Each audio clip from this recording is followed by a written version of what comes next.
Hello, everyone. Welcome to IT Tech Talk. I'm your host, Joel Ward, and with me, joining me again is Justin Simpson. Justin, thanks so much for coming back on the show. Man, it's so great to be back, Joel. Thanks for having me. You're welcome. You're welcome. And just so everybody knows, Justin was on previously talking about SpaceX. If you haven't heard that episode, which has been getting a lot of rave reviews from friends of mine, please tune in to hear that on Spotify. It's on YouTube, and it's also on Apple Podcasts. So please tune in to hear that. Justin, we are going to be going over some more about SpaceX, but mainly Starship. And so I want you to just start off by giving us an intro in Starship and telling us a little bit more about it. Awesome. So I want to say again, thanks, Joel, for having me. And for our You're listeners, if welcome. you've not heard the previous episode that Joel mentioned, I would encourage you to go back and listen to that because we're going to kind of just pick up and keep Mhm. going through and not give a whole history of SpaceX. But probably one of SpaceX's more interesting projects right now is what they call Starship. And Joel, like we've talked about before, I personally think that this is probably the most exciting piece of technology that is going to be in our lifetimes. I really believe that. There's never been a vehicle that's been created like this, and it's just astounding. Um, Elon Musk has taken what he has learned through rocket reusability and being able to upscale things to a larger scale for bigger and better visions that he has and built it all into Starship. So Starship is basically a two-stage rocket and it is fully reusable. Now this is important because right now SpaceX is doing an incredible job of landing their first cores on their Falcon family of rockets. But this one is going to be completely reusable. This is essential for the vision that Elon Musk has in mind. He wants to be able to take humanity and make it a multi-planetary species. In order to do that, you have to do cost reduction, and that is where Starship has come through. Starship, when built, will be the biggest rocket, not only in size, but in what it can carry ever built in human history. It will completely decimate the Saturn V rocket that took us to the moon. And to put this in perspective, so Starship will be about 400 feet tall when it is fully stacked, 400 feet tall. It's going to be 30 feet in diameter. Now, Mhm. compared that to the Saturn V rocket, Saturn V rocket was over 300 feet tall. But by comparison, the Saturn V could carry about 51 tons to what we call LEO or low Earth orbit. Starship is going to be able to over double that at 111 tons to low Earth orbit. Now, why is that important? Not only is the rocket reusable, but it can take a ton of cargo with it. And with Elon Musk's idea of taking this to Mars, you need to be able to take a lot of stuff with you. And it's incredible how he has developed this Mhm. with this whole purpose of being able to take humanity to Mars. So the rocket is incredible, has an upper and lower stage. The whole rocket is called Starship, but also the upper part where passengers and cargo would be using to transport to the moon, to Mars, things like that. That piece by itself is also called Starship. So, not to confuse our listeners, the whole thing is called Starship, and the upper stage is called Starship. The upper stage right now is they are currently testing in Boca Chica, Texas. Incredible piece of machinery. It's powered Mhm. by 6 Raptor engines. And then the lower stage is called the Big Booster. And that booster is right now slated to have approximately 28 engines on it, 28 of these Raptor engines. And what's unique about these engines Wow. is that they actually are powered by methane and liquid oxygen as opposed to rocket fuel, which is typically like a kerosene with a liquid oxygen additive. So this is the importance behind this is that this can be potentially manufactured on Mars. Overall, Joel, this is an incredible vehicle. I mean, it's like nothing we've ever seen before. Now, can I cut in real quick? So methane, this is something new. This isn't even being used by NASA, correct? That's correct. Yep. Okay. Okay. So the fact that it's something new and it's being tested. So and actually I think we talked about this in the last episode. Like you really should tune in to hear that. But methane is what's on Mars. So he's hoping that he can refuel this on Mars, correct? That is exactly right, Joel. So Mars has a very methane dense atmosphere. Obviously, the atmosphere is not habitable for humans yet, but the idea is that potentially, for a in preparation to a human landing, a Starship could arrive, deliver supplies, including equipment that could basically pull the methane out of the atmosphere and then eventually turn that into rocket fuel. It's Mhm. incredible. And like I said, it's very odd to see the rocket industry deviate from standard practice. Now, this is Elon's famous story. He does everything brand new and different. But even like you said, with that rocket fuel selection, nobody's ever done methane before. Nobody had a desire to. It's easier to do what we've always done. But if you want to go to Mars, methane is the key. Now, this is something totally off topic from the rocket. And it's kind of like a thing. There's a video game I used to play called Red Faction, and Red Faction was based on going to Mars and terraforming Mars and making it breathable. Now, terraforming, is that something you could see Elon Musk be like? I haven't heard him talk about it, but terraforming Mars and like creating breathable air, is that something that's feasible, or is that something that's more science fiction? I know this is off topic, but is that something you can see happening? So it's definitely still in the science fiction era, although Elon has been quite verbal about this several years back, and I don't have a date on this one for you, Joel, but there was actually a passing comment that Elon made, and he was looking at, in order to get a breathable atmosphere, obviously you need oxygen, nitrogen content. The poles of Mars actually we believe to have frozen ice on them. And so Elon Musk, being the kind of crazy person he was, like, oh, that's easy. We just need to get that up in the air. So he's like, well, and literally he said, we'll nuke Mars. You threw a couple nuclear warheads on the poles, you blast it up in the air, and again, the idea is that that would not leave the pool of the planet, but actually kind of reside in the atmosphere. Now, I think that's a little bit far fetched, to be honest with you. What I would see is kind of a progressive terraforming activity, and most times this plays out looking like progressing from buildings to domes to maybe portions of the planet that be available. But Elon's overall goal, and of course, this technology doesn't even exist yet, would be to make that completely habitable, where you wouldn't need a spacesuit to go out. You wouldn't need to reside in a dome. But again, that is a long, long way away. But Starship again is the ticket to at least getting us steps towards it. Yeah, and I think just even hearing about Starship itself, it's just in my lifetime. I'm only 30, and I know you've lived a little bit longer than I have, but like Just a little just bit. I'm even 33. It's all good. just Don't yeah, age me yeah, that but bad, still, Joel. no, but I mean you still lived, 3 years longer than me, and so it's even our lifetime. I never thought I would see the possibility of Mars. Like I know years ago, I remember you can remember this. People always thought we're going to Mars, we're going to Mars, but like NASA, it just didn't seem feasible because they were not pushing for it. And then here comes Elon Musk, and all of a sudden you've got a whole different mindset, and now he's pushing for it. He's got the ability to it, and unlike all these other companies out there, he's actually achieving it. He could achieve this by, I think, I don't know if you gave me a date in the last episode, but he could actually achieve this by maybe the 20 next year or the year after that. We could be in Mars. I think, and this is just me shooting from the hip based on how I'm seeing things progress with their testing.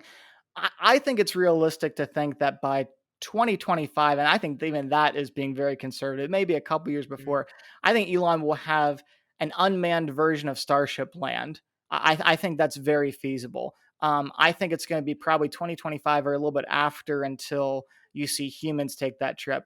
But I do see Elon saying, okay, we're going to send Starship, and that will be kind of like the shakedown. But again, if we're going to send it that far, we're going to fill it up with supplies and, basically do a supply run.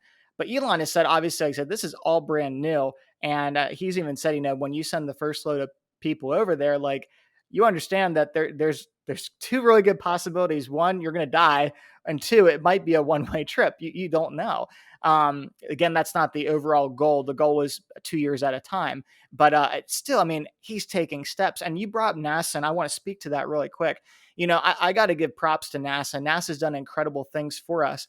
But the mindset of NASA, and you kind of alluded to this, is very different from the mindset of Elon Musk. Elon Musk carries more of a business, a Silicon Valley mindset. And we're going to talk about Mhm. the testing for Starship in a moment. You see it all through how they test it. Elon wants to build tons and tons of prototypes, whereas NASA will build one rocket and make sure it's fully functional. So NASA's been working on the SLS system for a while now, and they're making steps. But again, it's just not coming anywhere close, in my opinion, to what Elon Musk is doing. Reusability aside, cost aside, just with basic functionality, I think Elon Musk has it, and that's why I think you're going to see him take meaningful steps towards these goals. Yeah, and I know we're gonna talk about the testing phase, but just thinking about like how far he's taken this. Now, you were just talking about him sending stuff to Mars as a mission to drop supplies. Would that mission mean that he would drop supplies, they would unload themselves, and they would be there for when the mission actually happens? Is that what I'm kind of getting from that? That's correct, and I think that the most ideal scenario, if it went perfectly, would be not that they just deliver, but that Starship returns. But again, there's a lot of ifs in that. But that would be the main goal, is that it'd be able to go out and then return back. But yes, I see that happening not just simply one time. It probably will take several trips. But ultimately, the goal is, so Joel, once this thing is proven out, and once this thing, you've got supplies waiting for you, and we're ready to send people. Basically, the goal is, and this may change a little bit over time, but right now, Starship is able to take 100 tons of cargo. So the idea is that you could take 100 people, and you each get 1 ton of cargo with you. And you're like, man, that's a ton. That's a lot. But like, this is going to be everything. This is going to be your living space. This is going to be the equipment you need. This is going to be your survival stuff. So that's the idea, is that you can send 100 people at once. And I see a lot of benefit and merit to that. If you really want something to grow and prosper, you need a lot of people. You need a lot of hats. You need a lot of specialities. You need a lot of talent and skill on that trip. And quite honestly, you need some redundancy too, because you don't know what kind of things are going to come up. So I think it's fantastic. And I kind of want to backpedal a little bit at what this will actually look like, and then we'll talk about testing a bit. So when this actually launches, the idea is that the booster takes up the Starship on top, and then it detaches, very much like we see with the Falcon rocket. The booster comes back and lands itself, and then the Starship stays in Earth orbit. While it is there, that same booster will launch multiple more times with a similar Starship on top, but this one's just a tanker. All it has is fuel. You understand, to get something that heavy into low Earth orbit, by the time it gets there, it's basically dry. It's used all of its fuel. So the booster sends up more tankers. It refills Starship, so it's full, and then Starship heads out to Mars. There's a great video that SpaceX has produced kind of illustrating this. But that's kind of the idea that they're aiming for, is you launch, you refuel, and then you send out. And again, just the technology that he's pursuing, you get a window once every 2 years. That's a great opportune time to go to Mars. And originally, it's taken us 8 or 9 months to get to Mars. We've gotten it down to 6 months. And I think Elon's goal is to get it closer down to about 60 to 90 days. In order to do that, you need a lot of fuel. But again, if you've got 100 people to feed, you want to be there's a benefit ratio to be considered there, because again, it's not fuel just to get you there, it's space, it's a vacuum. So if you speed up, you also need the equivalent fuel almost to slow you back down and to retrofire you. But that's his goal. We'll see how it plays out. But yeah, it's very, very exciting. So right now, SpaceX's main test site for this is their own site in Boca Chica, Texas. And you can follow this, you can watch their progress. They have, up to this point, they have built 10 of these starships already. And most of them have had untimely ends. It's testing, it's prototyping. But recently, just last week, we were actually able to see the first Starship launch and land vertically on its own. Went up, flew to an altitude of I only say it's like several kilometers, like 30 kilometers, and came back down and landed. But incredible. This is the first time they landed. Now, after it landed, full disclosure, about 10 minutes later, it blew up. But still, be able to launch this thing and land it, they're making incredible strides towards it. And what's fascinating, Joel, we talked about the mindset. So serial number 10, Starship 10, just launched and landed and blew up. Starship 11, and then 15, 16, 17, 18, and 19 are already being built as we speak. So he's got like a whole list of them sitting there in the factory floor, if you will. And like, okay, this one doesn't work. Cool. We're going to modify this one, send it back out. We'll test it, see how this one does. And it's not that haphazard, you understand. But again, the difference in mindset, we can rapidly prototype and figure out where this is going to go. And again, this is costly. Elon Musk knows this, but Elon sees this has got extreme marketability into how this thing can be used, not only for Mars, but for Moon, and even for some other exciting stuff that we'll talk about later. Yes, definitely. I mean, it's phenomenal. So the fact that I didn't even know that. So he has starships that are being built. So every time he fails on something, he's just pushing out a new part to try and make that better. And one of the things that people seem to overlook at Elon Musk is where one area he fails in, he changes that to adapt to try again. And you know what? I to all the haters out there who say I can't stand Elon Musk because of this and that and third, I phenomenally support the guy because one, he every time he does something, especially with Tesla or SpaceX or the Boring Company or whatever he does, he seems to reevaluate and like, wait, what if we did this? What if we change this and we failed at this, so let's do this. And I've seen him on Twitter just constantly changing his role, changing how he does things, and that's what's made him successful, and that's what makes Starship, it's knowing that he has multiple starships out there waiting to launch, but he's probably not launching getting them ready until he has the idea. Oh my goodness, that one didn't work. Okay, so let's change the fins, let's change the microchips, let's change all this. And I'm sure he every time he fails at something, he goes over logistics and what happened. And I'm sure they do the black box and make sure everything on that rocket, what happened, to change it in the next rocket, because he's not just going to send the same thing up. So that's phenomenal that he's doing all that. Now going back to, I want to ask you, going back to it, is this actually, this is more of a question towards the astronauts. Is this going to be a NASA funded mission? Is NASA going to send their own people up, or is Elon Musk in charge of picking the crew? I don't know if you know that, or if that's something you can attest to. So as of right now, to the best of my knowledge, NASA has no interest in this pertaining to Mars. And I want to make that caveat. To Mars, they're not interested. They still plan on using their own vehicle and basically progress with what the plans they have already. That being said, NASA has a very keen interest in this for the moon. So recently, NASA announced that they wanted to be able to send humans and supplies and do more landed missions on the moon. And similarly to how they have subcontracted out to resupply missions to the International Space Station, they reached out to companies and said, give us your best design. And it's very interesting because all these other designs that were coming out from Blue Origin and several other people are a upgraded moon lander. It's what we would expect to see. It's got the spider legs and it's definitely improved, but same thing. And Elon just said, "Well, I got Starship. It needs like a fraction of the fuel to get us there. We'll just put that up there."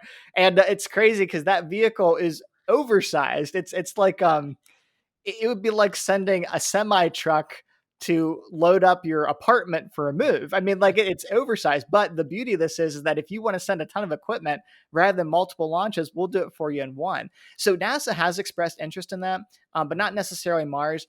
I honestly think that once Elon has successes with that, I think you're going to see something very similar to like what happened with the International Space Station. SpaceX proved that they could deliver supplies, then they got contracts for astronauts. I think when they get success with Mars, I could easily see a complete NASA mission or even like a partial. Like, wouldn't it be cool? Like, if you were relocating to Mars, there's 100 people on board, and 20 of those people are NASA astronauts there to do exploration while you sit there and build a life and actually colonize Mars. So I could see that happening. But as of right now, NASA does not have any intentions for astronaut crew or anything like that. So my anticipation would be with that, Elon Musk and his team would go through that sorting process of who is to go and things like that.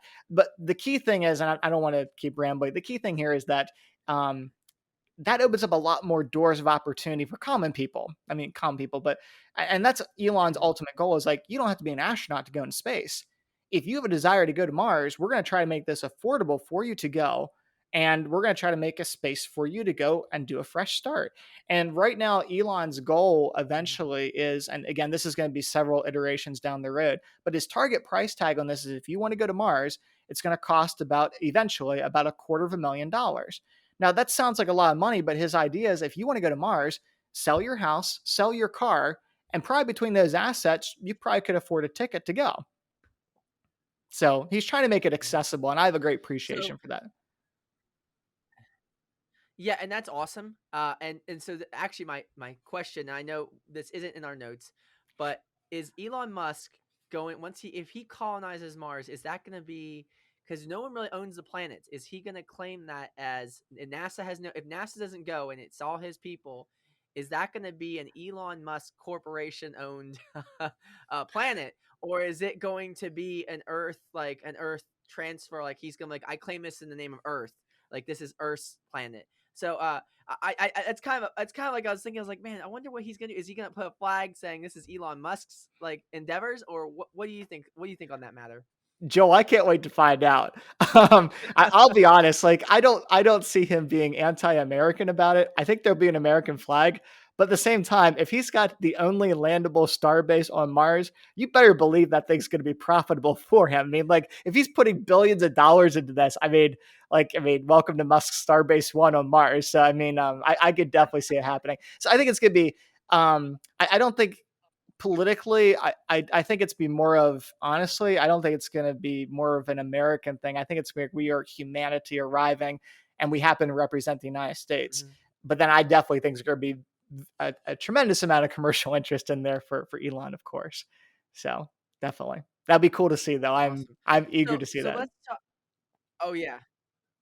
So let's talk about well, first off, I sent you a link to the motel they're playing in space. And so there's so much more space stuff happening. But not just that. So let's talk about space travel. For example, M- Mars.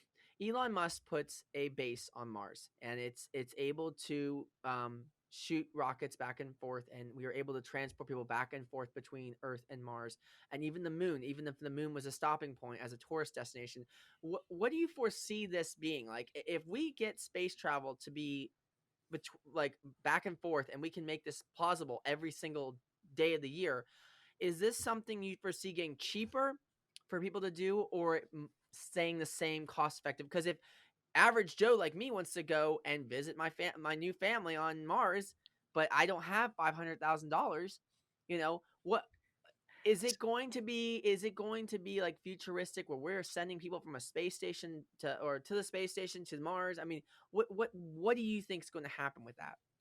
I think probably for the rest of our lives, unless things really advance, I think more of Mars is going to be more of colonization and more of not a tourist destination unless you've got big bucks.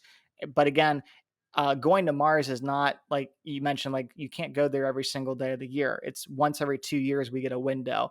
So until we figure out that limitation, which would be very costly and foolish as far as fuel consumption, I don't see that happening. Mm-hmm. I see that more of people wanting a fresh start, research scientists, astronauts, things like that. The moon, on the other hand, in low Earth orbit, like we talked about for a space-bound hotel, oh yeah, I think you're going to see that evolve quite a bit. And Mm-hmm. again, I can also potentially see, again, this has not been announced, but I could see this particular rocket, Starship, being an asset to that because it's so affordable to fly.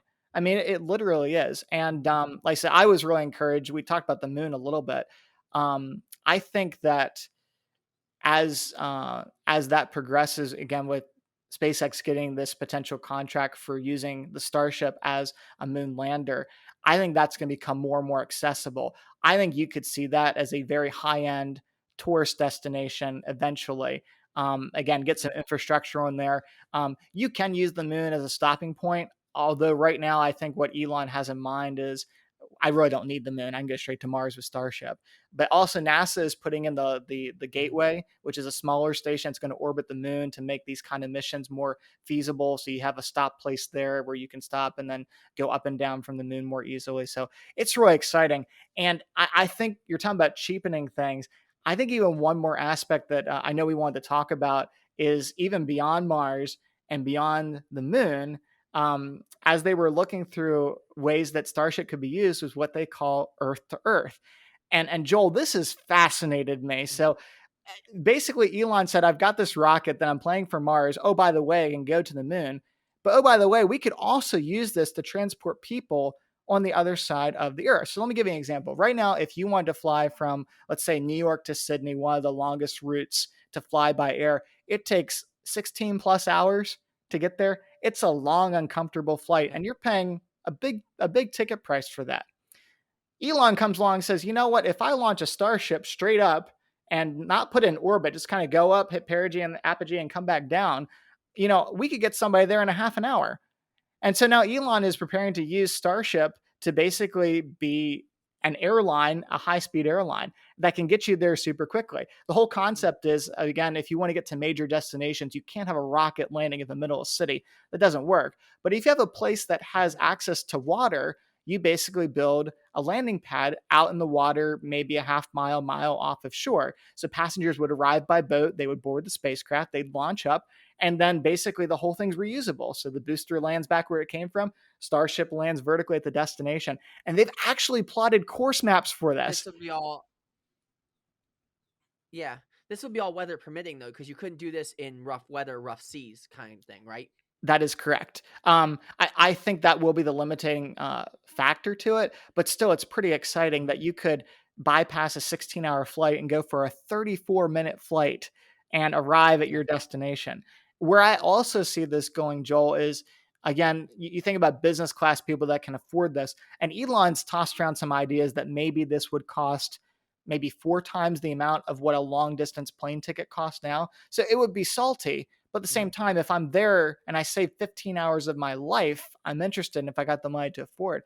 The other thing I see as well is Mhm. um, people that would like to have an opportunity to go into space.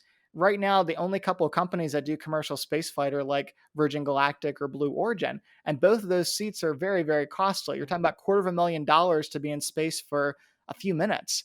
And I could see people turning to this and Mhm. say, well, it's a destination flight, but I could afford that to get my opportunity to go into space. And I think you and I've had this conversation. I haven't said this on the show, Joel, but my personal goal is I'm 33. By the time I turn 40, my goal is that I will have gone into space. That is my personal goal. I want to be able Mhm. to be a space tourist. Just to say that I've seen Earth from orbit or close to orbit, I think that is an all inspiring event that I want to personally have in my life. And I think that this or other options will be available to do it. It's just incredible what he's come up with, Joel. I mean, it's fascinating. Yeah. Now, I know this is not in our notes either, and when you said it, I was curious because I've never even heard of it. Gateway. Could you talk a little bit more about Gateway? I'm sure. I actually, when I asked questions, in the previous episode, there was people who were like, "Oh man, I'm glad you asked that because I didn't even know about that." So, Gateway. Can you talk about Gateway, the halfway point between the moon stuff? Can we talk about that for a second? Absolutely. So think of a rough way to explain Gateway would be like the International Space Station of the Moon. It's a smaller size space station that stays in orbit around the moon. And the idea is it's a stop holder that's fully manned that allows access to and from the lunar surface very quickly. Because right Okay. now, if we go to the moon, we have to get in orbit, land, come back in orbit, and come home. We can't stay there. So this would allow research opportunities. The other cool thing, though, is Joel, is the lunar gravity is hardly anything. So it doesn't cost much fuel wise to go up and down from the lunar surface. So it's potential that like you're in the gateway in the station, like, oh, I need to go down there. I want to run some experiments today. You could hop on a shuttle, go down and come back. And there's no atmosphere. It's nothing. It's just a little bit of Mhm. fuel. So I think that will provide opportunities, particularly in the early stages where we don't have quite the infrastructure on the surface yet. It will allow opportunities to go down, build, come back, take another load down. And again, all that is NASA driven. So NASA is building that gateway. And again, I imagine that will still be open for access. If they needed something with Mhm. SpaceX in conjunction. But that's the idea of gateway. Thank you for asking that question. Again, I'm saying all this stuff and I'm glad you're asking. I know our listeners appreciate that as well.